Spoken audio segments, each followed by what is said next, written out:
Hi, everyone. Thank you so much for joining the Brunswick Kitchen Connections. So we are here live in our extension kitchen at the Brunswick County Center, and we're going to try this out every month and see how you all enjoy having some recipes demoed. Our recipe today is a quinoa Asian slaw. So since it's National Whole Grain Month, we're gonna talk a little bit more about whole grains and maybe encourage you to incorporate some quinoa into your meals. So our first step for the recipe is going to be to start our quinoa. So it cooks very similar to rice, and it is a really similar grain to brown rice. So it has that really nutty flavor. This one in particular is a tri-color quinoa that we're going to be using. So you'll just measure out your quinoa to start with, and then you'll go ahead and add water to the pot. And we are going to bring this to a boil. So while our quinoa is cooking, I'll go ahead and mention you can find this in the same section as rice in the grocery store. And it's encouraged to include these things called whole grains because they provide a lot of the fiber and the nutrients that get stripped away from some of those refined grains that we use. So think about things like white crackers, white bread, white pastas. So next time you're thinking about making pasta or using bread, try to look for those whole grain versions. Now, the next step we're going to start with our recipe is to make a dressing. So this one is really simple. The most important thing when you have dressings is you want to use a 1-to-1 ratio with your olive and your acid. So with your oil and your acid, excuse me. And if you have any questions while we do our demonstration here, feel free to add them in the comments, and I'll try to answer them as we go along, or at least answer them later in the comments. So we're just excited you all are here joining us, and we welcome any feedback since this is really our first time trying something out like this. So back to our dressing, the recipe will be available for you too at the end of the session. We're gonna start with 1/2 cup of orange juice.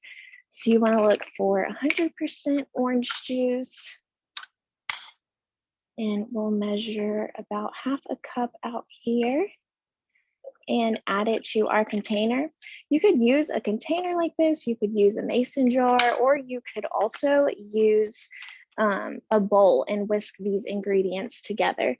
So after our orange juice, we're going to move on to using some rice vinegar. If you didn't have rice vinegar on hand, you could also use an apple cider vinegar or just a plain white vinegar. We're going to measure about 1/4 cup of this out and add to our container. After that, we're going to add some ginger. So the recipe calls for fresh ginger, but you could also use ground ginger. So I'm going to use some ground ginger. This is more concentrated than fresh ginger would be, so you don't need the same amount. So I'm only going to use 1/2 teaspoon of this ground ginger, and measure away from my container so I don't accidentally spill too much inside. So 1/2 teaspoon of that. We'll move on to some sriracha, or instead of sriracha, I have some bowl here. So very similar, it's just a ground fresh chili paste.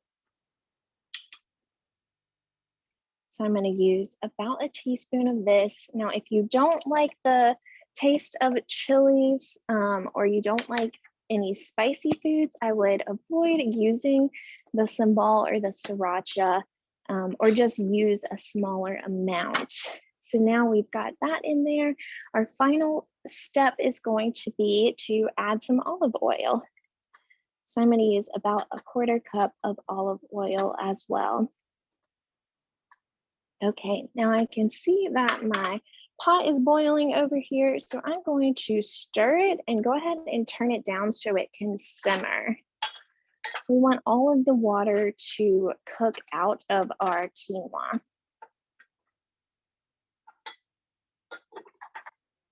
Okay, Now with our dressing, I'm gonna tightly secure my lid on here and go ahead and shake it up, give it a good stir, and we'll let these flavors incorporate together and add it to our slaw at the end.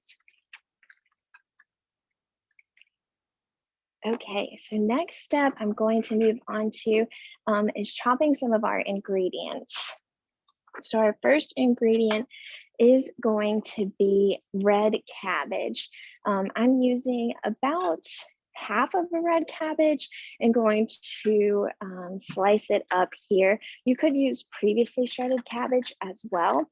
Now make sure with your cabbage, you wash the outside really well and you pull away any of those wilted leaves. Now I am going to first cut this in half. And then go ahead and get rid of this core in the center. It doesn't really have as much taste, so we're just gonna go ahead and carefully remove it. And we'll place that to the side. Okay. And we'll go ahead and get started with shredding our cabbage. So to shred it, you just really wanna make some small cuts here. So long ways, really thin. I am kind of holding my knife with a pinch grip here, which is a little odd and uncomfortable at first, but it gives you really great control of the knife. And then using my other hand kind of in this claw shape to avoid cutting my fingers. So we've got this chopped up here. We'll move on to our other half.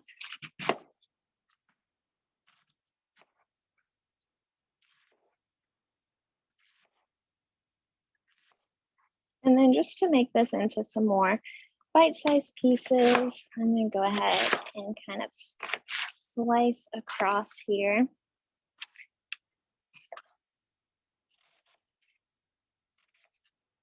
And we will add all of this into our bowl.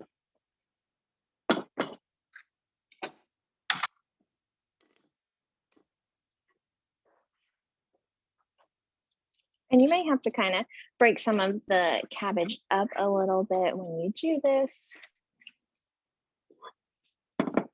Now, next, I'm also going to add some snap peas. So I'll wash my snap peas, and I'm just going to kind of cut these a little slimmer so they match the texture and the size of the cabbage.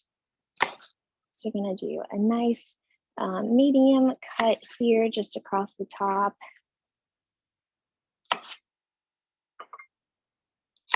And just quickly slice through these. These give some more vitamins and minerals and also another just crunch to the slaw. If you didn't have red cabbage on hand, you could use green cabbage and some other alternatives I think would go really great in this recipe would be including some red onion, also some avocado, and maybe even some bell peppers sliced very thin. All right, just a few more of these snap peas here. Did we have any questions in the comments so far? We do have a question. We have a question.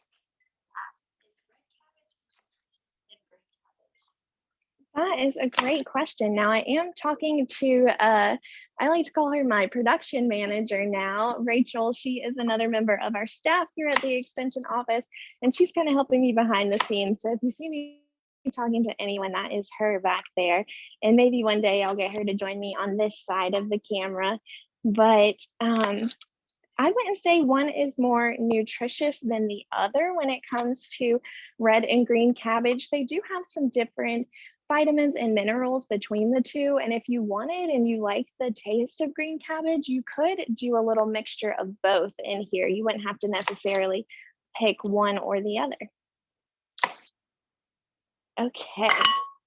And now last ingredient we're really going to do some chopping for And each week we'll vary our recipes to include some different skills you'll see. But I've got some fresh cilantro here. I am going to use just a few leaves of this. I tend to kind of pluck the leaves off of my main stem here. If you didn't have cilantro or you don't really like the taste of cilantro, you could also do a parsley, and you could use a dried herb as well. It doesn't have to be fresh. So I'm just kind of creating a pile of the leaves here. And then I'll just kind of roughly chop them to add some different flavors. So again, holding my knife really steady, making sure I have good control over it, and keeping those fingers in this pinch grip to avoid cutting myself.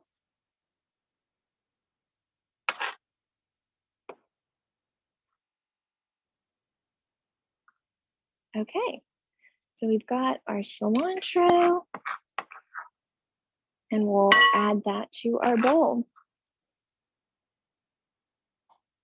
Now I'm going to take one more quick check on my quinoa, make sure we're cooking well here. Again, we're just looking for all the water to evaporate and absorb. Your quinoa will look a little more transparent when it's almost done cooking. So that's how you can kind of keep an eye out. And quinoa does come in an assortment of colors. So it doesn't necessarily have to be this tricolor. You could use white, there's black quinoa, there's a lot of different varieties. And if you weren't ready to experiment with quinoa yet, you could also just use some brown rice for this recipe. Okay, so now a few last ingredients we're gonna add to our bowl. Next up is going to be some carrots. So I've got some shredded carrots here, some green onions, already chopped. And lastly, some mandarin oranges. This is just to provide a little bit more sweetness, add some fruit to our dish. I just used a can of mandarin oranges, excuse me, and added it to our bowl. You could also use mango, fresh mango. You could use pineapple. There's a lot of different fruits you could incorporate into this recipe, or you could leave it out completely. Now I am just going to stir this all together and get those ingredients well combined. I love all the colors of this recipe and just all the different essential vitamins and nutrients you'll get from the different ingredients. Okay, Rachel, did we have any more questions so far? Okay. All right, now I'm making a little bit of a mess over here, which you'll probably see quite a bit, so don't be surprised. And we'll check one more final time on our quinoa. And it should be about ready to add to our bowl.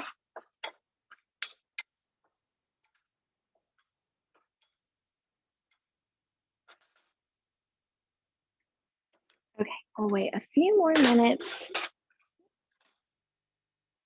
While we're doing that, I can tell you a little bit more about our extension office and the services we have here. If you've never interacted with cooperative extension before, we have 4-H youth development, we have horticulture, agriculture, and the family and consumer sciences programs. So we offer a lot of virtual programs right now and in-person opportunities to just really improve your overall health and learn some research-based information. So I encourage you to like our page and stay informed in what's going on.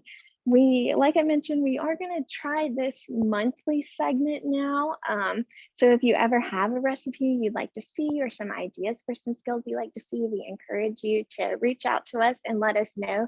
And we do have a monthly newsletter. So if you'd like to subscribe to our monthly newsletter, you can send us a message with your email address.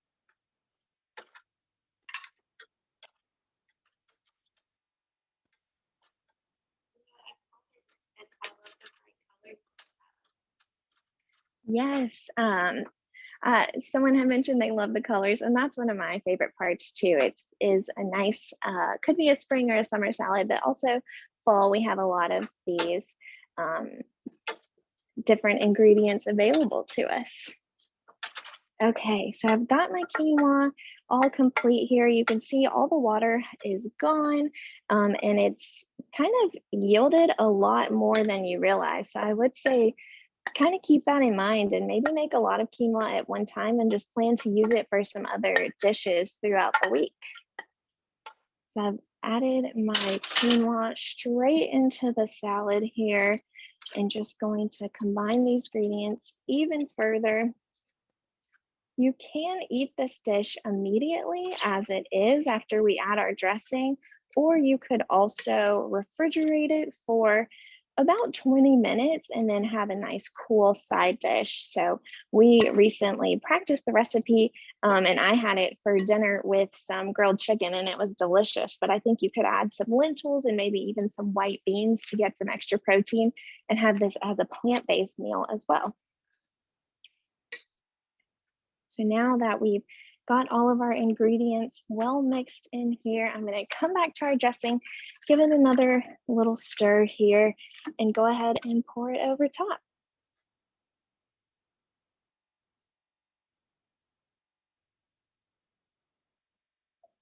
And you'll just pour it evenly over and give it one last stir to really combine all of those flavors.